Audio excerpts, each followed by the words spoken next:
ఏ దేశం అయితే మేధావులు గౌరవించుకొని ఆ దేశం నశించుకోని చెప్పేసి నశించిపోతామని చెప్పేసి ఆ దేశం వెనుకడిపోతా అని చెప్పేసి ఒక కవి చెప్తాడు.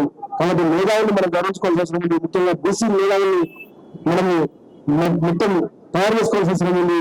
వాళ్ళ ధన్యవాదాలు. అట్లాగే మరొక మేధావి, మరొక న్యాయ కోవితుడు, వారు నివర్తించినటువంటి గొప్ప మహానుభావుడు శివశంకర్ గారు. మరి వారి జన్మదినంగా బీసీ కులగణన జరిపి 42% స్థానిక సంస్థలు, స్థానిక ప్రభుత్వాలు మన ఏపీ రిజర్వేషన్లు పెంచాలని చెప్పేసి నిరాహార దీక్ష పూనుకోవడం అనేది ఒక మంచి నిర్ణయం. గత 75 సంవత్సరాలుగా బీసీలు అన్ని రంగాల్లో వెనుకబడిపోయినారు. అన్ని రంగాల్లో కూడా అన్ని ప్రభుత్వాలు కూడా ఏదో విధంగా బీసీలకు అన్యాయం చేసినటువంటి ప్రభుత్వాలే. స్వాతంత్రం వచ్చిన కొత్తలో ఈ కులగణన చేయాలని చెప్పేసి డిమాండ్ వచ్చినప్పుడు ఎస్సీ ఎస్టీలకు మాత్రమే ఒప్పుకొని బీసీలకు కులగణన చేయకుండా బదిలీ ఇవ్వడం జరిగింది. సో మరి ఆ రోజు నుంచి ఈ రోజు కూడా బీసీలకు అన్యాయాలు జరుగుతూనే ఉన్నాయి. మరి ఈ మధ్య కాలంలో చాలా రాష్ట్ర ప్రభుత్వాలు కూడా కులగణనకు ముందుకొచ్చి కొన్ని రాష్ట్రాలు కూడా చేయడం జరిగింది. నిజానికి కాంగ్రెస్ బీజేపీ ప్రభుత్వాలు కూడా గతంలో మేము కులగణన చేస్తామని చెప్పి ఒప్పుకున్నాయి. 2010లో పార్లమెంట్ సాక్షిగా తీర్మానం కూడా చేశారు. మళ్ళీ కాంగ్రెస్ ప్రభుత్వం అప్పుడే కాంగ్రెస్ ప్రభుత్వం వెనక్కి వచ్చి 2011 సోషల్ ఎకనామిక్ క్లాసెస్ అని చెప్పేసి ఈ కులగణనను మళ్ళీ పక్కన పెట్టేశారు. అదేవిధంగా 2018లో రాజ్నాథ్ సింగ్ హోమ్ మినిస్టర్ గారు కూడా పార్లమెంట్ సాక్షిగా ప్రకటించి మళ్ళీ వెనక్కి వెళ్ళారు. సో 2021 కులగణనలో మేము సెన్సెస్ లో కులగణన చేయమని చెప్పేసి వెనక్కి వెళ్ళి ఒక సుప్రీంకోర్టు అఫిడవిట్ కూడా ఇచ్చారు, మేము కులగణన చేయమని చెప్పి. సో ఈ విధంగా అన్ని 42% పెంచుతామని చెప్పారు. మళ్ళీ ఇప్పుడు కులగణన చేయడానికి వెలికిపోతున్నారు. సో మరి దీనికి అన్నిటికీ కారణం ఏంటంటే బీసీలలో ఐకమత్యం లేకపోవడం, చైతన్యం లేకపోవడం, బీసీలలో ఎడ్యుకేషన్ లేకపోవడం, అదేవిధంగా ఎకనామికల్ గా బీసీలు లేకపోవడం. సో అన్లెస్ అంటే బీసీలు ఎడ్యుకేట్ అయ్యి చైతన్యవంతమై మరి తమ హక్కుల కొరకు పోరాడకపోతే ఏ ప్రభుత్వాలు కూడా దిగిరావు, ఇక్కడ కూడా మనం సాధించుకోలేము. ఈ మధ్య కాలంలో బీసీ సంఘాలన్నీ కూడా చాలా వరకు యాక్టివేట్ అయినాయి.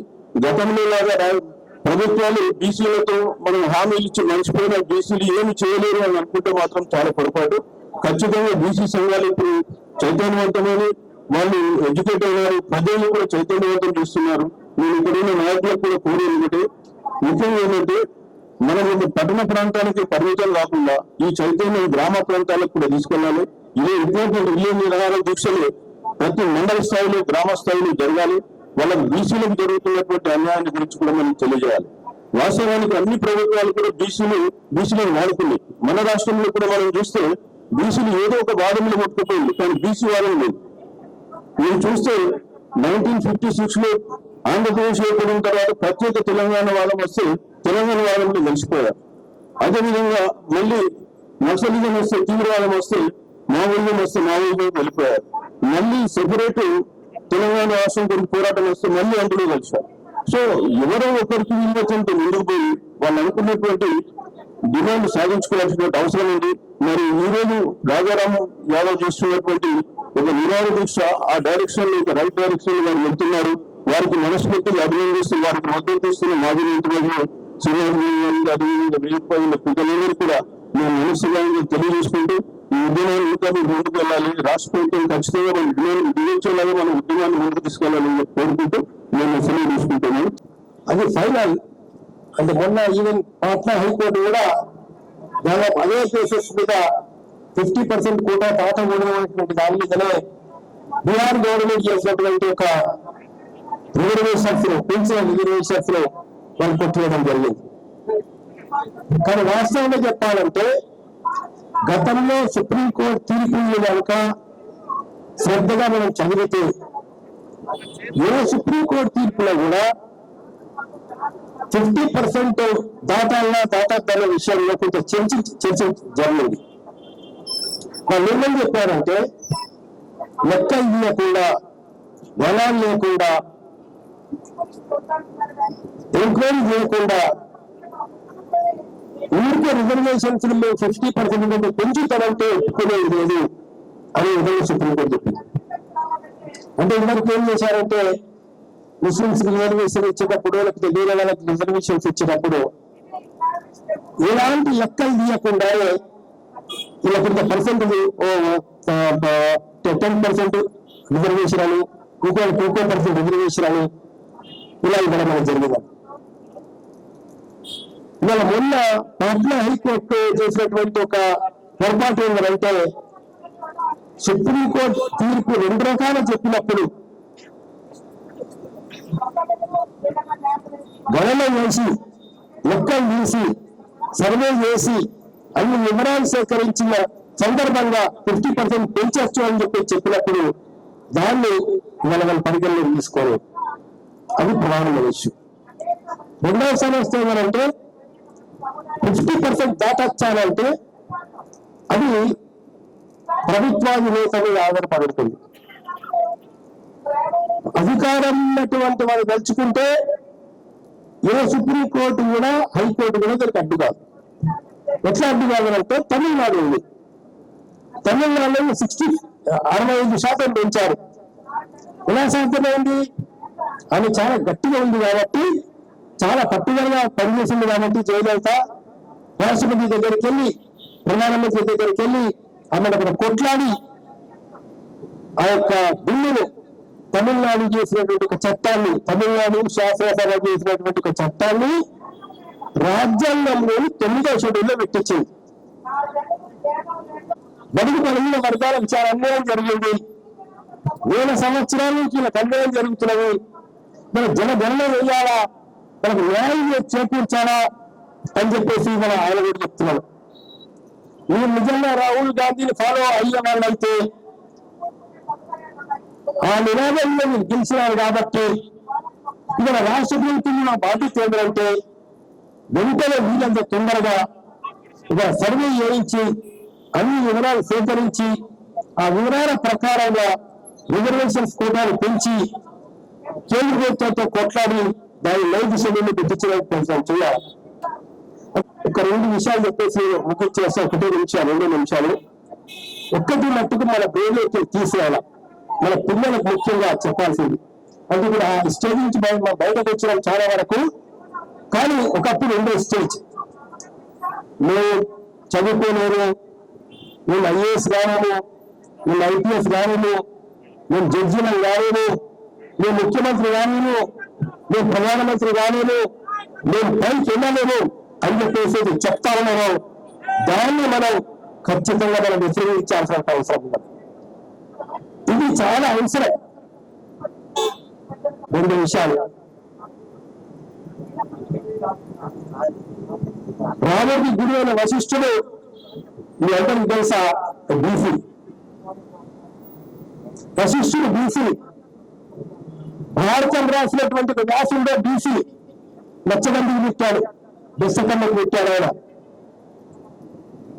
రామాయణం రాసిన వాల్మీకి ఒక రకంగా బీసీ. ఇలా రామాయణం, భారతం, భగవద్గీత, ఇలా వేదాలను హిమాలయంలో ఒక లెక్కన పెట్టినటువంటి 4 వేలను పెంచినటువంటి ఒక వ్యాసుడు వీళ్ళందరూ కూడా బీసీ కులాలకి వచ్చినటువంటి వాళ్ళు. కాబట్టి మేధాశక్తి ఒక్కలకే ఉంటుంది, మేధావులు ఒక్కళ్ళే, ఇంకొకళ్ళు మేధావులు కారు అనేది పక్కన పెట్టండి. ఆధ్యాత్మిక రంగంలో బ్రహ్మగారు కావచ్చు, మొక్కరు కావచ్చు, ఎంతో ఉన్నత శిఖరాలకు చేరినటువంటి వాళ్ళు కూడా ఉన్నారు. పరిపాలనలో, రాజ్యంలో పరిపాలన చేయడం లోపల బీసీ కులాలతో వచ్చినటువంటి అశోకుడు పరిపాలన చేసినట్లు ఈ దేశంలో ఇంకేమైనా పరిపాలన చేయాలి. కాబట్టి రాజ్యాంగ వ్యవస్థలో కానీ, పరిపాలన కానీ, సాహు మహారాజ్ పరిపాలన కావచ్చు, అశోకుడి యొక్క పరిపాలన కావచ్చు, అని రోడ్ సైడ్కి చెట్లు నాటించింది. పశువులకు నీళ్లకు తెచ్చని పెట్టింది ఎవరు? పశు వైద్యశాలను ఏర్పాటు చేసింది ఎవరు? తక్షశిల విశ్వవిద్యాలయం డెవలప్ చేసింది ఎవరు? వాళ్ళందరికీ సమాన హక్కులు ఇచ్చి అందరికీ చదువుకునే హక్కు ఉందని చెప్పేసి ఓపెన్ గా చెప్పినటువంటిది ఎవరు? అలాంటి యొక్క ప్రభుత్వాలు చేసినటువంటి బీసీలు మన రాజ్యాంగానికి అర్హులు, రాజ్యాంగానికి అర్హులనే, రాజ్యాధికారానికి అర్హులే, రాజ్యాధికారాలు సాధించాలా. నువ్వు అడుక్కునేటటువంటి ఒక పరిస్థితి వదిలిపెట్టేసి నాకు ఎమ్మెల్యే సీట్ ఇవ్వు, నాకు ఎంపీ సీట్ ఇవ్వు, నాకు రాజ్యసభ సీట్ ఇవ్వు, ఎన్నో అడుక్కునేది పుట్టించి ఖచ్చితంగా అడుక్కున్నాడు కదా. ఎప్పుడు అడుక్కుంటాను, ఎన్ని అడుక్కుంటాను? ఒక 4 సంవత్సరాలు ఓపిక పట్టండి, మేము అధికారంలోకి రావాలని చెప్పేసి మీరు పంచాన్ని కట్టుకోండి. అప్పుడు తప్పనిసరి 2029 ప్రస్థానంలో గారి అడుక్కునేటటువంటి వాళ్ళని అవి పెట్టేసి ధైర్యంగా ఉన్నటువంటి వాళ్ళని ముందుకు తీసుకుని చెప్పేసి కోరుతూ నాకు అవకాశం ఇచ్చినందుకు ధన్యవాదాలు. కేవలం వాళ్ళ స్వార్థం కోసం, వాళ్ళ ఓట్ల కోసం మాత్రమే అని మనందరికీ తెలుసు. అయినప్పటికీ కూడా మనం 42% వాళ్ళు మనకు ప్రాబ్లం చేసేది కాబట్టి బీసీలకు 43% రిజర్వేషన్లు ఖచ్చితంగా కల్పించాలి. దానికి ఇంతకుముందు మన అశోక్ చెప్పినట్టు కులగణన అనేది చాలా ముఖ్యం. కులగణన చేయగలిగే రోజు మొత్తం బీసీల యొక్క శాతము ఇప్పుడు కేసీఆర్ గారు ఆయన స్వార్థం కోసం 51.8% అని ఉంది, అంటే 52% అని. కానీ దానికంటే ఎక్కువ శాతం మన బీసీలో ఉన్నది. కులగణన చేసిన తర్వాత రిజర్వేషన్లు తప్పకుండా పాటించాలని మనం ఈ సభాముఖంగా ఢిల్లీని ముందుకు రాలే. ఇటువంటి కాబట్టి అందరి బీసీ నాయకులకు, బీసీ సంఘాలకు నేను విన్నవించడం ఏంటంటే, మనందరము ఒక్కటి కావాల్సిన అవసరము ఉన్నది. 52% ఉన్న బీసీలు అందరూ ఒక్క చోట నిలబడితే ఏ ప్రభుత్వం కూడా తట్టుకోలేదు. వాళ్ళ దగ్గర ఉన్న పోలీస్ బలగం ఎంత, వాళ్ళ దగ్గర ఉన్న తుపాకుల సంఖ్య ఎంత, బీసీల యొక్క బలం ఎంత అనేది ఆ రోజు తేలిపోవాలి. కాబట్టి ఆ రోజు రాజ్యాధికారం రావడానికి ఆస్కారం ఉంటుంది తప్ప మనం ఈ విధంగా ఎన్ని అవస్థలు పడ్డా, ఇంతకుముందు చెప్పినట్టుగా మనం ఎంతసేపు డైలీ అని అంటున్నాం, అడుక్కుంటాము మాకు బీసీలకు ఇది ఇవ్వండి, అది ఇవ్వండి, ఇన్ని సీట్లు అన్ని సీట్లు అని. ఆ రోజు పోయి మనమే ఇచ్చేటట్టు ఉండాలి. బీసీలో రాజ్యాధికారంలోకి వచ్చి వేరే వాళ్ళకు సీట్లు చేయడానికి పరిస్థితి, ఒక మంచి స్థితి కలగాలని నేను కోరుకుంటూ ఈ అవకాశం ఇచ్చినందుకు మన పెద్దలందరికీ కూడా నా ధన్యవాదాలు తెలుపుతున్నాను. పట్టించుకోవడం లేదు. మన బీసీలకు రాజ్యాధికారం దక్కకపోతే ఏ విధంగా నష్టపోతున్నారు, సామాన్య ప్రజానికానికి జరుగుతున్న అన్యాయాల గురించి కూడా మనము అక్కడ గ్రామీణ ప్రజానికానికి తెలియజెప్పే విధంగా ఉన్నప్పుడే కానీ అక్కడున్న ప్రజల్లో కానీ అక్కడున్న కులాల్లో కానీ మరి చైతన్యం వచ్చి మనకు కొంచెం మేలే అవకాశం సంగతి నేను తెలియజేస్తున్నాను. బీసీ ఆర్గనైజేషన్ చాలా బాగా చేస్తున్నాం. మనం ప్రతి చోట ఇక్కడ హైదరాబాద్ సిటీలో పెద్ద ఎత్తున ధర్నా చేస్తున్నాం, మీటింగ్ చేస్తున్నాం. వాళ్ళు జరుగుతున్న ఎలక్షన్స్ వస్తున్నప్పుడు మనం మన బీసీ నిలబడాలని, మన బీసీ సోదరిని విస్మరించి మరి వేరే వాళ్ళకి కల్పించే విధంగా ప్రయత్నాలు చేస్తున్న సంగతి చూస్తున్నాము. ఈనాడు జనాభాలో బీసీ కులాలకి ఉన్న బీసీ వ్యక్తులందరినీ కూడా నమ్మించి మీరు రాజ్యాధికారం పొందిందో మీరు చెప్పిన విషయాన్ని అమలు చేయాలని కూడా మేము కోరుతున్నాం. ఇందాకనే ఒక అన్న మాట్లాడుతూ చాలా చక్కగా చెప్పడం జరిగింది. కుక్కలకు గాని, పందిలకు గాని, పిచ్చుకలకు గాని అన్నిట్లో కూడా సంఖ్యను మీరు క్లియర్ గా చెప్తున్నారు. మొన్ననే జిహెచ్ఎంసీలోనే మన పరిసరాల్లో 13 లక్షల కుక్కలు ఉన్నాయని చెప్పిండ్రు, కానీ మన బీసీలో ఎన్ని కులాలు ఉన్నాయని చెప్పలేకపోతున్నారు, మన సంఖ్య ఎంత ఉందనో చెప్పలేకపోతున్నారు. మరి ఏ విధంగా అయితే మనము అత్యధిక జనాభా ఉన్న బీసీలు ఈ రోజు అన్నిట్లో కూడా మనం అనగదొక్కబడుతున్నాం. మరి మీరు గమనించాలా, ఈ దీక్ష, ఈ పోరాటం అనేది మీరు చెప్పింది అమలు చేసే వరకు కొనసాగుతూనే ఉంటుందని కూడా తెలియజేస్తూ, బీసీలకు 42% సాధించడంలో మీరు ముందుకు సాధిస్తేనే భవిష్యత్తులో కూడా మీరు చాలా రోజులకు చేస్తున్న demand March, BC million March అన్నది జరగడానికి ఒక సంకేతం అన్నటువంటి విషయాన్ని మాత్రం మనం అందరం గుర్తుపెట్టుకోవాలి. చాలా వరకు ఇప్పుడు వేదిక మీద ఉన్నటువంటి పెద్దలు మనందరినీ కూడా ఆర్ కృష్ణన్న ఆయన ఇచ్చినటువంటి మెమోరండాల్ మొత్తాన్ని తీసుకుంటే బీసీ భవన్ మొత్తం నిండి ఉంటాయి, మామూలుగా కాదు. బీసీ కోసం జీవితాంతం పనిచేసినటువంటి ఆర్ కృష్ణన్న పాదాలకు పరిపరి దండాలు తెలియజేస్తున్నా. ఇక్కడ ఉన్నటువంటి శ్రీనివాస్ గౌడ్ అన్న మహబూబ్ నగర్ జిల్లా నుంచి, అట్లాగే ఇక్కడ వినయ్ భాస్కర్ అన్న వరంగల్, ఈయన బీఆర్ఎస్ బీసీ, ఈయన కాంగ్రెస్ బీసీ, ఈయన బీజేపీ బీసీ, ఈయన సిపిఐ బీసీ, ఈయన సిపిఎం బీసీ, ఈయన అన్నల బీసీ అని చెప్పేసి మనల్ని ముక్కలు ముక్కలుగా నరకడానికి వాళ్ళు కుట్రలు చేస్తూ ఉంటారు. చాలా వరకు ఈ బీసీ అన్నటువంటి పదం మీద నిలబడటం అన్నది చాలా కష్టమైనటువంటి విషయం. బీసీల యొక్క సమైక్యతని, బీసీల ఐక్యతని చిన్నాభిన్నం చేయడమే వాళ్ళ యొక్క లక్ష్యం. కాబట్టి ఇది మామూలు పోరాటం కాదు, చాలా శక్తితోటి ఓపికతోటి చేయాల్సినటువంటి పోరాటం. ఇప్పటి వరకు మనకి తెలంగాణ సమాజంలో ఈ ఇందిరా పార్క్ లో మాట్లాడుతుంటే మాకు ఎప్పుడు అనిపించేది ఏంటంటే 14 సంవత్సరాలు నిరవధికంగా తెలంగాణ రాష్ట్ర సాధన ఉద్యమాన్ని కొనసాగించాం. అప్పుడు కూడా ఇట్లే టెంటు, ఇవే మైకులు, ఇవే వ్యవహారాలు, ఇవే తోపులాటలు ఇట్లే ఉన్నాయి. కానీ 14 ఏళ్లు జరిగినటువంటి పోరాటం మనకు విజయాన్ని సాధించి పెట్టింది. ఇక్కడ రాహుల్ గాంధీ గారు మొత్తం తెలంగాణలో తిరుగుతూ ఆయన చెప్పినటువంటి మాటలు మొత్తం కూడా కొత్తగా వచ్చినటువంటి ఓటు కోసం వచ్చిన యువత మొత్తం కూడా ఆలోచించకుండా బీసీలకు వీళ్ళన్నీ ఏదో చేస్తారని చెప్పేసి ఓట్లేసి గెలిపించారు.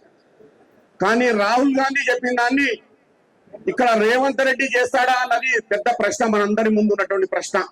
బీసీలకు అనుమానాలు ఉన్నాయి, ఈ ప్రభుత్వం చేయదనటువంటి విశ్వాసం లేదు బీసీలకి.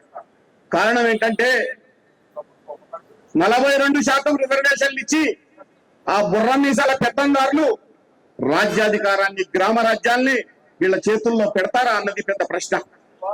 ఇప్పటిదాకా మన విన్నపాలు తీసుకున్నటువంటి వాళ్ళు మనం ఇచ్చే విన్నపాన్ని వాళ్ళు తీసుకుంటారా అన్నది ఒక పెద్ద ప్రశ్న. కాబట్టి దీన్ని ఎట్లనే చేసి కుట్రలు చేస్తారు, కుతంత్రాలు చేస్తారు. భవిష్యత్తులో ఇంకా వాళ్ళు ఎన్నంటే దేనికైనా దిగజారుతారు. మనం మాత్రం ఐక్యంగా ఉండాలి, ఐక్యంగా నిలవాలి. ఇప్పుడు మనకు కావాల్సింది ఐక్యతా పాఠం. ఈ ఐక్యతా పాఠం లేకుంటే మాత్రం మనల్ని ఛిద్రం చేస్తారు. మీరు ఏబీసీ అయినా కానండి, ఏ పార్టీనైనా ఉండండి, మీరు అట్లే ఉండండి. మొన్న అసెంబ్లీలో తొడలు దరుచుకొని ఎమ్మెల్యేలు మాట్లాడుతుంటే దేనికోసం తొడలు దరిచి మాట్లాడుతున్నారు మీరు? ఒక్క ఎమ్మెల్యే అయినా సరే అక్కడ అసెంబ్లీలో బీసీలకు సంబంధించిన కులగణన గురించి ఒక్క మాట కూడా మాట్లాడలేదు. గౌరవమైనటువంటి విషయం. మీ పర్సంటేజ్ ఎంతో మాకు తెలుసు, మీరు 44 మంది వచ్చారు. మీ పర్సంటేజ్ ఎంతో తెలుసు, మీరు 12 మంది వచ్చారు. మీ పర్సంటేజ్ ఎంతో తెలుసు, ఇక్కడ మొత్తంగా ఉన్నటువంటి వాళ్ళం 60% మందికి 19 మంది మాత్రమే ఉన్నారు. ఓ బీసీ ఎమ్మెల్యేలారా, మీరు కూడా బెరిగీసి నిలబడి మీ పార్టీ అధిష్టాన వర్గాల్ని కూడా ఒత్తిడి చేసి ఈ యొక్క 42% దానికి నిలబడాలన్న విషయాన్ని మన బీసీ ఎమ్మెల్యేలు పాపం వాళ్ళకు అధిష్టానాలు చెప్పినట్టు వాళ్ళు వినాలి కాబట్టి వీళ్ళ గొంతు రానియరు, వీళ్ళను మాట్లాడనియరు. కాబట్టి అసెంబ్లీ చచ్చిపోయిందా బతుకుందా అన్నటువంటి విషయానికి తార్కాణం ఏంటంటే 60% మంది ప్రజల యొక్క డిమాండ్ మాత్రం పట్టించుకోవడం లేదు. ఆ డిమాండ్ సాధనకు ప్రతి బీసీ ఇంటింటి మీద జెండా ఎగరేయాలి. ఇప్పటిదాకా మీ జెండాలు ఎగరేస్తామంటే భవిష్యత్తులో జరగబోయేటువంటి మహోద్యమానికి కావాల్సినటువంటి శ్రీకారాలను తెలియజేస్తూ ఈ అవకాశం ఇచ్చినందుకు ధన్యవాదాలు తెలియజేస్తూ, రాజారాం ఒక్కడు కాదు, రాజారాం అన్నవాడు. రాజారాం అంటే ఒక బహువచనం. తెలంగాణ ఉద్యమ నిర్వచనంగా, బహుజన ఉద్యమ నిర్వచనంగా ముందుకు సాగాలని కోరుతూ, ఆశీర్వదిస్తూ సెలవు తీసుకుంటాం.